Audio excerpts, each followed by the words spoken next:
महिला सुरक्षा के बाद अब मंदिर के लिए सड़क पर बीजेपी उतर आई है। बिल्कुल ठीक सुना आपने, बीजेपी ने मंगलवार को महाराष्ट्र में मंदिर खोलने को लेकर प्रदर्शन किए। बता दें कि इस लड़ाई में राज्यपाल की तरफ से मुख्यमंत्री को चिट्ठी लिखे जाने के बाद रफ्तार पकड़ ली है। महाराष्ट्र में मंदिर खोलने की लड़ाई, सरकार के खिलाफ सड़क पर बीजेपी।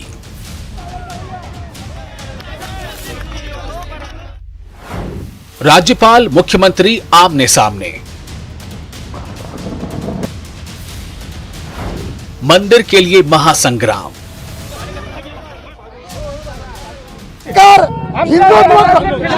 हिंदुत्व को ठेचने का बात कर रही है, ये हिंदुत्व को मारने की बात कर रही है, ये हिंदुत्व को मारने की बात कर रहे हैं। हम हिंदुत्व नहीं छोड़ेंगे, हम मंदिर में जाके रहेंगे। दिन बदला तो मुद्दा भी बदल गया। ये दोनों तस्वीरें मुंबई की हैं, जहां बीजेपी सड़कों पर है, लेकिन दोनों दिन का मुद्दा अलग है। सोमवार को बीजेपी प्रदेश में महिला सुरक्षा को लेकर सड़क पर उतरी थी, लेकिन मंगलवार को ये मुद्दा मंदिर से जुड़ गया। बीजेपी चाहती है कि अब प्रदेश में मंदिर खोले जाएं। मदिरालय चालू है, वाइन शॉप चालू है, वाइन हम लोग घर में पहुंचाने की व्यवस्था कर रही है। तो हम भगवान के मंदिर में जाके शांति मिलती है, हम प्रार्थना करते हैं। हर इश्यू पे अहंकार से भरा हुआ है सरकार, इसलिए इसी तरह के निर्णय लेते हैं वो। वैसे केंद्र सरकार की तरफ से शर्तों के साथ धर्म स्थलों को खोलने की छूट दी जा चुकी है। गृह मंत्रालय की तरफ से जारी किए गए दिशा निर्देश के मुताबिक देश के दूसरे हिस्सों में मंदिर खोल दिए गए हैं, लेकिन महाराष्ट्र में अब भी ताले लगे हैं। इसी को खोलने के लिए शिरडी में साधु संत अनशन पर बैठ गए हैं। सिद्धिविनायक के सामने बीजेपी समर्थकों ने प्रदर्शन किया। शिरडी से सिद्धिविनायक तक बीजेपी ने मोर्चा निकाला और प्रदेश सरकार पर जमकर निशाना साधा। पूरे देश भर की मंदिरें खुल गई है, लेकिन महाराष्ट्र की उद्धव सरकार धर्म विरोधी एजेंडा इस महाराष्ट्र में चला रही है, मंदिर विरोधी एजेंडा इस महाराष्ट्र में चला रही है। और हमने राज्य में घंटानाद आंदोलन किया, लेकिन महाराष्ट्र की ये गूंगी, बहरी और अंधी सरकार साधु संतों की संवेदना समझ नहीं पा रही है। चलिए अब जानते हैं कि आखिर इस धर्म युद्ध की शुरुआत कहां से हुई। आपको बता दें कि इसकी शुरुआत उस चिट्ठी से हुई जो राज्यपाल भगत सिंह कोश्यारी ने मुख्यमंत्री उद्धव ठाकरे को भेजी। अपनी चिट्ठी में राज्यपाल ने सीएम ठाकरे के लिए कहा कि आप पहले हिंदुत्व के पैरोकार थे, फिर उन पर तंज कसा। यह विडंबना है कि एक तरफ सरकार ने बार और रेस्तरां खोल दिए हैं, लेकिन मंदिर नहीं खोले गए। ऐसा न करने के लिए आपको दैवीय आदेश मिला या अचानक से सेकुलर हो गए। राज्यपाल के इस पत्र पर उद्धव ने भी पलटवार किया और किसी और से हिंदुत्व का सर्टिफिकेट नहीं लेने की बात कही। उन्होंने लिखा, जैसे अचानक लॉकडाउन लगा देना ठीक नहीं था, वैसे ही अचानक इसे हटा देना भी ठीक नहीं है। और हाँ, मैं हिंदुत्व का समर्थक हूँ और हिंदुत्व का अनुपालन करता हूँ। इसके लिए मुझे आपसे किसी सर्टिफिकेट की जरूरत नहीं है। आपको बता दें कि 1 जून से ही शर्तों के साथ धर्मस्थली पर लगी पाबंदियों को हटा लिया गया है, लेकिन सच ये भी है कि कोरोना का सबसे ज्यादा कहर महाराष्ट्र पर ही टूटा है। ऐसे में सिर्फ राजनीति नहीं, राजधर्म को भी निभाना जरूरी है। और राजधर्म में धर्म अपनी जगह होता है और राजकर्म अपनी जगह।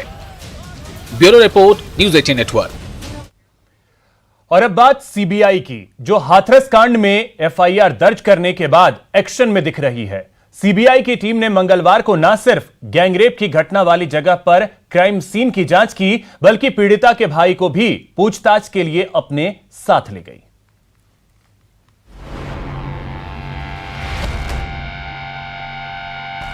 फुल एक्शन में सीबीआई। पहले इस तस्वीर को देखिए। सीबीआई की टीम जिसे अपने साथ ले जा रही है वो पीड़िता का भाई है। आप सोच रहे होंगे कि सीबीआई वाले इसे कहां ले जा रहे हैं, तो पहले उस जगह पर चलिए जहां सीबीआई की टीम मृतका के भाई को लाई है।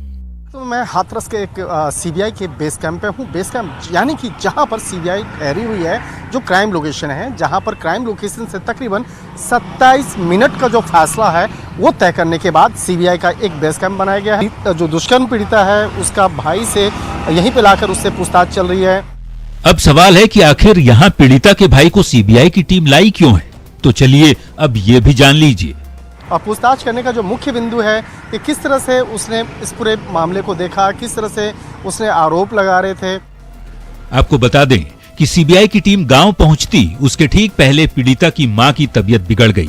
बताया गया कि उनका ब्लड प्रेशर बढ़ गया, जिसके बाद पहले उन्हें अस्पताल ले जाया गया, फिर लौटते वक्त वहीं घटनास्थल पर उतार लिया गया। सीबीआई की टीम क्राइम लोकेशंस पे ही उनको उतार करके उनकी मां से उनका हालचाल ली और उसके बाद क्राइम लोकेशन पर जाकर के उनसे पूछताछ की कि किस जगह पे आप बैठी हुई थी, किस तरह से उनकी बेटी वहां पर बैठी हुई थी। इस मामले में जांच पड़ताल किया गया। सीबीआई की टीम घटनास्थल पर लड़की के भाई को भी ले गई, फिर उनसे पूछताछ की गई।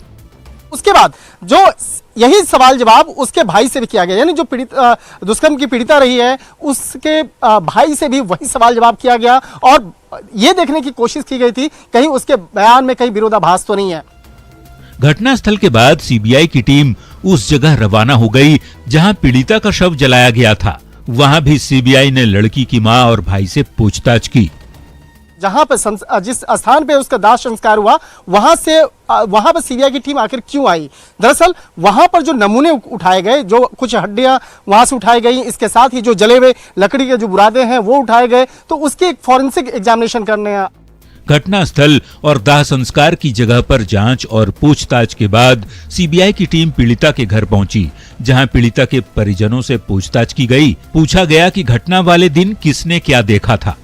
तफ्तीश के जो मायने अगर की बात करें तो उस तफ्तीश में सीबीआई को कई जो महत्वपूर्ण जो जानकारियां मिली हैं और जो क्राइम लोकेशन से जो जानकारियां मिली हैं उन तमाम जानकारियों को खंगालने में जुड़ी है और एक दूसरे से कनेक्ट करने का काम किया जा रहा है।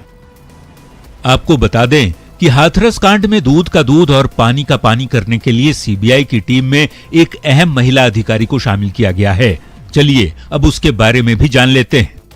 इस मामले में जिस तरह से लेडी ऑफिसर की बात करें, जो सीबीआई की जो लेडी ऑफिसर है जो फॉरेंसिक टीम के साथ पहुंची थी, सीमा पाहुजा, उसकी अगर बात करें तो हिमाचल में जो गुड़िया गैंगरेप हुआ था उस मामले में उनकी काफ़ी तारीफ हुई थी, क्योंकि जिस तरह से बाकायदा उस मामले को सॉल्व किया गया था वो उनको भी भेजा गया है इस मामले की तफ्तीश के लिए।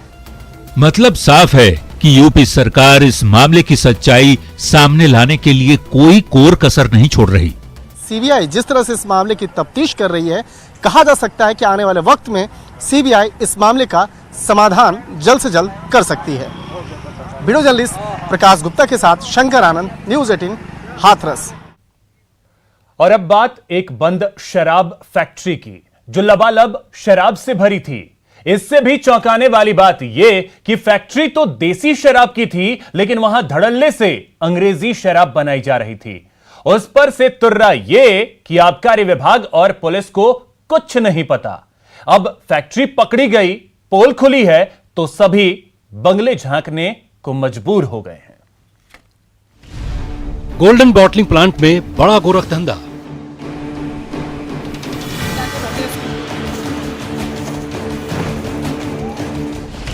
बंद फैक्ट्री, लबालब शराब।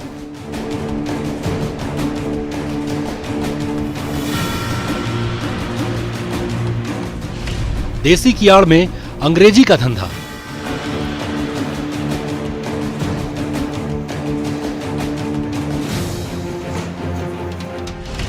किसकी शय पर बंद फैक्ट्री में खेल।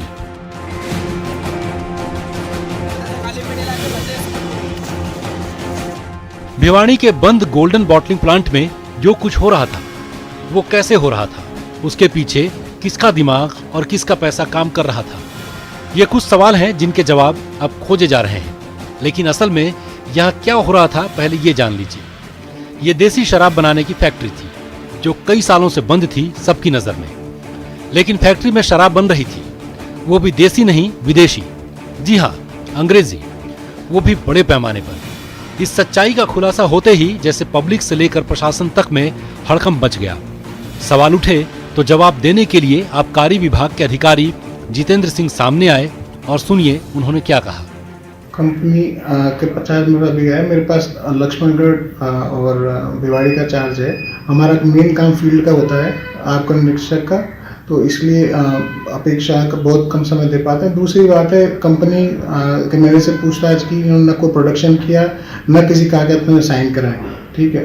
तो इन्होंने जो कुछ किया ये अपने चोरी छुपके जो भी काम किया उसकी जांच कर रहे हैं और पूर्ण सहयोग किया जा रहा है। ये जो पूरा प्रकरण है वो आपकी जानकारी में नहीं था? ये पूरा प्रकरण आपकी जानकारी में नहीं था? जो कंपनी बंद थी, रिकॉर्ड कंपनी बंद थी, कंपनी किसी परमिट पे साइन नहीं किया मेरे द्वारा। जितेंद्र सिंह साहब जो भी कहें, लेकिन उनकी बातों पर यकीन करना तो थोड़ा कठिन है ही। खैर, अब पुलिस एक्शन में है, आबकारी विभाग भी अपने आप को चुस्त दुरुस्त दिखा रहा है, लेकिन इस बंद फैक्ट्री से अंग्रेजी शराब के जो 10,000 कार्टन पकड़े गए हैं, वो भी बिना किसी लेवल के, वो बड़े बड़ों की नींद उड़ाने के लिए काफी हैं। गोल्डन बॉटलिंग कंपनी के जो डायरेक्टर हैं सुरेंद्र सोलंकी उर्फ मन्नू, जिसको असालतपुर जनकपुर दिल्ली से दस्तयाब किया गया है, जो भिवाड़ी में अवैध शराब की फैक्ट्री संचालित कर रहा था। कहा जा रहा है कि इस फैक्ट्री से गुजरात तक अवैध शराब की खेप जाती थी। पुलिस जांच कर रही है, पूरी पड़ताल कर रही है, लेकिन सवाल तो उठ रहे हैं इस शराब के पूरे खेल के असली खिलाड़ी को लेकर। मसलन सवाल नंबर 1, शराब फैक्ट्री में आबकारी इंस्पेक्टर की अनुमति के बिना अंग्रेजी शराब कैसे बनी? फैक्ट्री की एक चाबी आबकारी इंस्पेक्टर के भी पास होती है, फिर अवैध शराब का कारोबार कैसे हुआ? शराब की सप्लाई के लिए डिस्पैच नंबर और आबकारी इंस्पेक्टर के साइन होते हैं, फिर कैसे हुई अवैध अंग्रेजी शराब की सप्लाई? आबकारी विभाग के फर्जी दस्तावेज तैयार करने और हस्ताक्षर करने पर कार्रवाई क्यों नहीं हुई? फैक्ट्री में अवैध अंग्रेजी शराब बनाने के लिए स्प्रिट और अन्य सामान कैसे पहुंचे? अवैध अंग्रेजी शराब बनाने के मामले में विभाग खामोश क्यों है? ये तमाम सवाल हैं जो एक बंद फैक्ट्री से जुड़े हैं और उस काले कारोबार की सच्चाई परत दर परत खोलने वाले हैं। अलवर से न्यूज़ 18 के लिए राजेंद्र शर्मा की रिपोर्ट।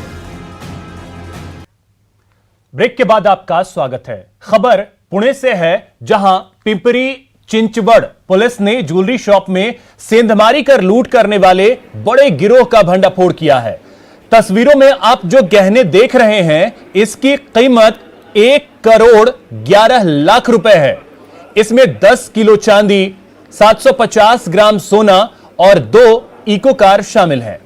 दोनों शातिर बदमाश पहले लूट करने वाली दुकान की रेकी करते थे, फिर उसी इलाके में किराए का रूम लेकर वारदात को अंजाम दिया करते थे। दोनों आरोपियों के खिलाफ अलग अलग शहरों में 34 से ज्यादा मामले दर्ज हैं। पुलिस को उम्मीद है कि तफ्तीश के बाद कई और लूट के राज खुल सकते हैं।